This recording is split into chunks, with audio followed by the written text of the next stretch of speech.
ใครได้ไว้แต่ละโพสต์จอยว่าแต่ละกระจายนะมันก็ใช้ชีวิตก่อนแล้วผ่านด้วยอย่างไรก็รอก็มาที่ได้สอนที่วัดอายนี่อย่าที่วัดอายแต่สารเล็กเนาะแต่นั่นเยได้ยมองเย่ปากยอนเนี่ยนะสุลุเกะโพเอมาเอโพเอวาเนี่ยหนึ่งเลยคือก็บ้ามองลองเจ้าไปเจอเลยว่าทุกเรื่องในชีวิตเนี่ยหนึ่งจ้ากาก็เนี่ยนะหนึ่งดูแลตัวเองซัพพอร์ตตัวเองเนี่ยดิสอลวุฒิภาวะดิสอลพร้อมเนี่ยยินดีเนี่ยเนาะจะมองว่าปัจจุบันเนี่ยดิสอปัญญาเนี่ยบ้ากันเนี่ยพอสาเนี่ยบ้ากันเนี่ยนี่อ่านโอเคแต่มันน่าควันคิดมุมมองดิสอลวุฒิภาวะเนี่ยเนาะแต่เพลงเนี่ยแต่ละเราปัญญาแต่ละอย่างนั่นมือยังไงคือแต่ว่าเลยเนี่ยโดนเนี่ยนี่ไม่เนี่ยชั่วโมงนึงก็เลยบริหารดีได้เนี่ยเนี่ยนี่ไม่เนี่ยท่านวุฒิภาวะเลยแต่เนี่ยคือยิ่งได้แต่ไม่เลยปัญญาเตนี่ก็เหตุเตนี่ไม่ว่าแต่มันน่ะอินี่เว็บมองแล้วก็บุกพูดตามแบบสิ่งที่พบเจอมาเมื่อดิสเลยปัญญาใครเนาะคือบ้านเนี่ยแต่ลุเนี่ยคุมอารมณ์จากการตัวเองนี่ที่บ้านเนี่ยแล้วพอแบบโพลิบลอยโพลิบลอยแต่สิ่งอย่างเราจีบว่ากับบ้านลือยาหรอกับบ้านมายาหรอแล้วพอแบบโพลีเดพอดูรอยมีปัญหาดีดาเดเวใช้แต่อารมณ์เนี่ยโซโพโซลีเนี่ยเนาะใช้แต่อารมณ์ลิปูเดพอดูเล็กขีเดพอเดก็ใช้อารมณ์เจยันเนี่ยแต่ไม่เลยมาแต่สิขอดัสิญญาดิสเลยความคิดนะแต่รอดด้านละบ้านเนาะความเปิดมีสติเลยดิสเลยเปิดชั่วโมงทีได้ละบ้านเนาะว่าเลยตาเตเจอีตามาเจอีมาก็กระทบมีจ้าทราบปัญหามีญาติเรามีปัญหาอะไรที่บ้าอย่างนี้นะบางทีเนี่ยแบบที่จะเนี่ยมั้งหรือว่าสโลกเอฟโอเอ็มมาเลยก็บัฟพร้อมไปเจอก็จ้ากาก็แล้วเนาะบัฟพร้อมไปเจอแต่ไม่เลยนี่แต่ไม่เลยพูดถึงเรื่องเงินดีบ้างเนาะคือเรื่องดิสระการจากการอารมณ์ความรู้สึกตัวเองเนี่ยแหละว่าบัฟพร้อมไปเจอเน้นมองอย่างเราเน้นชั่วโมงอย่างเราแต่แล้วก็ยินนะหัวไม่อยากวิจัยเยอะดิสอโมจะเราโมไปสู้โกสาโกนะกันนี่มันโพสู้โกสาโกนะก็เลยจะว่าบอกว่าเราแต่สอจากการโรแมนนี่ว่าได้ที่โพเลยกันนี่ว่าดิสอไหนเนี่ยนะสู้โกสาโกมาเอ็นเนี่ยจะนี่เนี่ยเน้นเต็มก็แต่เรื่องเงินหรือว่าเนาะขนาดแต่เรื่องเงินหรือว่าเราเขาหมดไม่แต่เราเรื่องเงินที่ดูเรื่องเงินไหนว่าป่าแกปัจจัยสำคัญเยอะแล้วนะนี่ว่าไม่แต่เยอะว่าเลยเทงกระจายเลยสอหนูอ้วนกว่าหลังจ้าฟ้ามันไม่แต่เยอะเลยว่าเนาะมีไม้เล็บโพหรือเปล่าก่อเราพัดดมชีวิตก่อพัดดมในเกมเว็บแต่ละข้ามพื้นฐานเลยอันดับแรกเลยบ้าจากการไปเจอมันเนาะคือแนวคิดดิสเลอจากการอารมณ์วุฒิภาวะทักแรงให้เราบ้าพร้อมไปเจอเนาะเมื่อเพราะว่าเดี๋ยวเมื่อโอ้ยนี่แหละปัญหาหรือขีดโอมแต่เลยบ้าการันแต่ใช้ชีวิตเดี๋ยวจะเนี่ยตาอารมณ์เลยแต่เลยแบบวิจัยไปด้านแต่ครอบครัวจะได้มาใส่เนี่ยคือทุกอย่างเนี่ยขึ้นอยู่กับสังคมเนี่ยเนาะโน้บุเลยเป็นยังไงล่ะในชีวิตเกิดคล้ายเราสารเนาะดูหล่อเย่คือคำพูดเนาะก็ดอนแนวคิดเนี่ยถ้าชั่วโมงเนี่ยเนาะก็คล้ายเราสารเนี่ยต่อให้แบบตั้งกันเนี่ยแต่เมย์ก็จะโมก็จะป้าบ้านเราเกิดโน้บุเลยเป็นยังโน้อะไรเป็นยังเล่กัน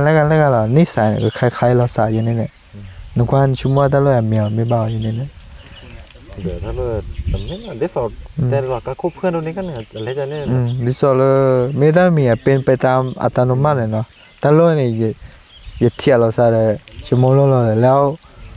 ดิสอลชั่วโมงเนี่ยอัตเวนนอกก็เลยบ้าหลอดเวนเตอร์ฮีนินเตอร์มานี่เลยตลาดกิลทีนี้คือจะต่อนอกก็เลยจะต่อทุกอย่าง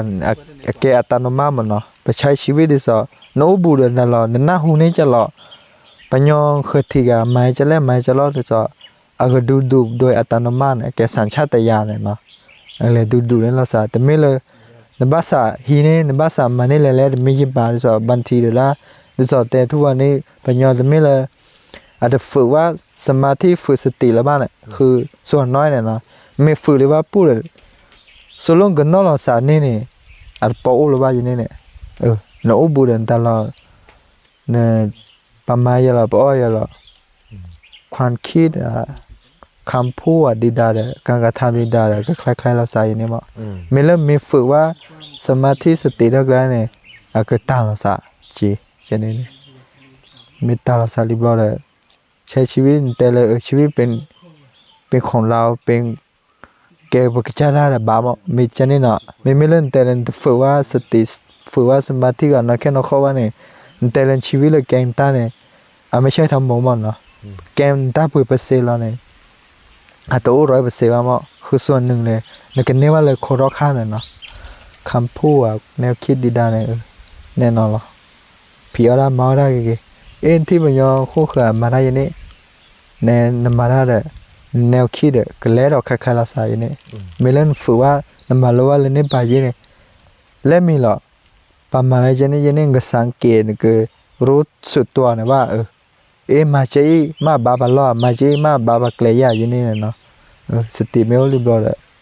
ก็ช่วยเหลือตัวเองแบบก็ย้อนว่ากี่ติเจอย่างนี้พาดูอะไรชั่วตลอดเนี่ยก่อนแต่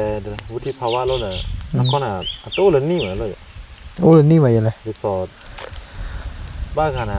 ซับอันนี้อะไรบ้านน่ะวุฒิภาวะแล้วนี่มาได้เลยชั่วโมดาเกมาได้เงี้ยเนาะบ้ากันน่ะน้องผัดโดว่าซีรีน่ะชั่วโมงนี้มาได้ดูอะไรบ้าสับเปลี่ยนเนาะแต่ละบ้าสิยาแต่อุดกามาบ้าอุดรู้ว่าชั่วตาบ้าวันนี้ว่าน้ำมีภาษาดิเนาะแต่รู้มาแต่เลย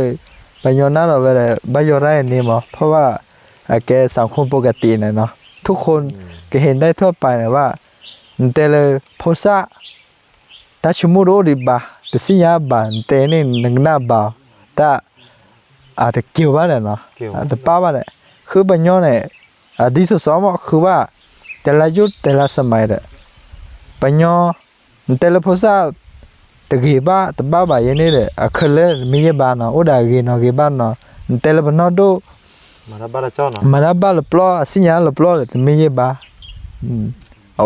ดิสสอมเนาะแต่โซโลปัญญาโซโลก็สับกันเราเลยญาเนาะชีวะเลยปัญญามาใส่เนี่ยว่าโซโลก็ดูเราเลยเลยญาเลยเกี่ยวภาษาโซโลจะหรอมาใส่เนี่ยว่าเนาะแต่ละยุคแต่ละสมัยเลยทุกอย่างมันเหมือนกันเนี่ยปัญญาเลยอุดากีบ้ามือกีควากีเลยดิสอแต่เลยก็ตามเราซาละบ้ามาโอเคดิสอมันเนาะแต่ใช้คนละภาษาใช้อยู่คนละประเทศอยู่คนละดิสอเลยสภาพแวดล้อมตามเราสารเกชมูดเอาดิสอมันเนาะอุกโลกเลยเนาะปัญญามาใส่เนี่ยเย่จิตเตลเก็บยอเลยพอคิดแบบนี้พูดเลยมันจะตัดสินมาบ่เนาะเมื่อตากันนี่น่าชีดีตากันนี่น่าดูลีจะนี่ตัดสินอย่างนี้บ้างเนาะอันรู้เลยเหตุปัจจัยหลายอย่างอ่ะแล้วก็แบบเหตุใจเลยปัญญาหน้าเลยว่าตอนหน้าตึมมือบ้างหน้าไว้ได้สอบแล้วก็ได้สอบแวะแต่บ่เลยว่าน้องภาษาดีเดินมันก็สิ่งยันดีเลยก็ชั่วโมงดีเลยอย่างนี้เนี่ยน้ำมันดีหลอนถ้าเวลาบัดที่เนี่ยกว่าเขาเริ่มนอดูแต่มารับบ้าอุเจนเวลามีแต่นั่นอันไหนตึมมือใช่ปะดิสออะไรนะเนี่ยแต่ว่าแกสอนบักเข้าใจว่าใช่มั้ง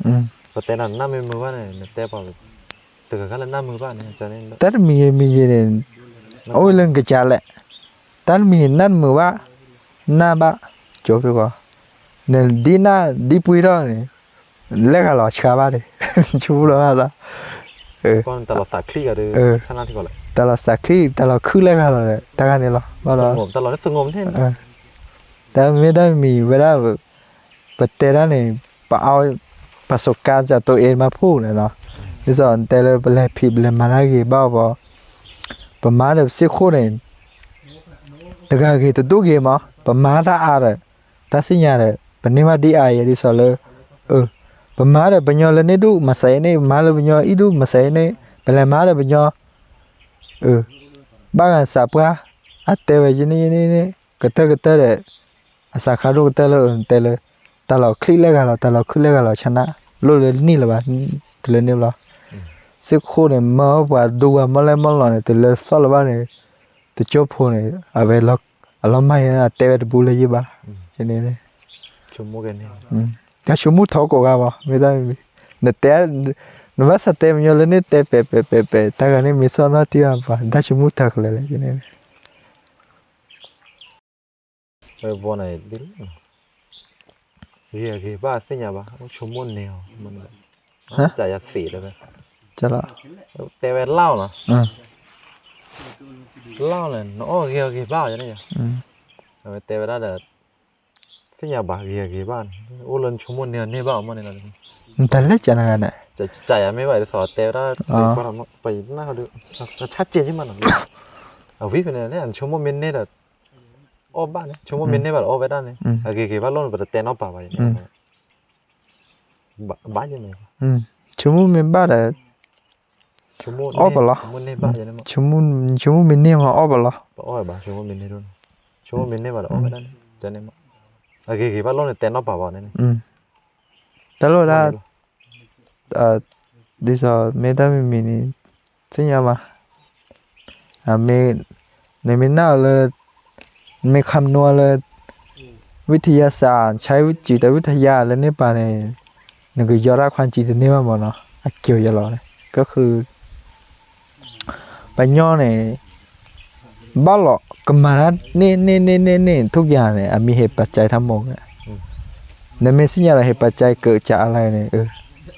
จุดเริ่มต้นเลยปัญญาเนี่ยเห็นแก่ตัวมั้งแต่สิญญาละบะแต่สิญญาละบะแต่ยอได้บะเมตาสิญญาแล้วเมสิญญาลิบลอเนี่ยแล้วเราเกี่ยวบ้านสิญญาลิบลอนั้นอาจจะเดือดร้อนกับเจ้าเดือดร้อนกับพระมาอยู่ในนั้นเนาะแต่มีเลยบ้านยอได้เลยต่อนอนปัตเตนาปัตเตือนาดิดานามีแต่มือว่าอุดกากี่ดาวอยู่นี่มาอยู่บัญญัติกี่ในอยู่บัญญัติเดี๋ยวเราไปกับพระเลยนะแต่เลยอสีกระจาเจกระจากระจาขัวเล่นเดี๋ยวลิขิตมีกล้าบัดบัดที่ดิดานจ้าจาลสารกันยาเสียอยู่นี่เลยเนาะโอ้มีบ้านกันแต่บ้านน้องมีว่าเล่นบ้านปัญญาก็เคยอันนี้อาทิตย์มอเนาะแบบพบลีดิดานหันดอลิขิตแต่ชั่วโมงไม่รู้ว่าเดี๋ยวเราเลยมั้งแต่แบบสังเกตชีวิตเนี่ยปะ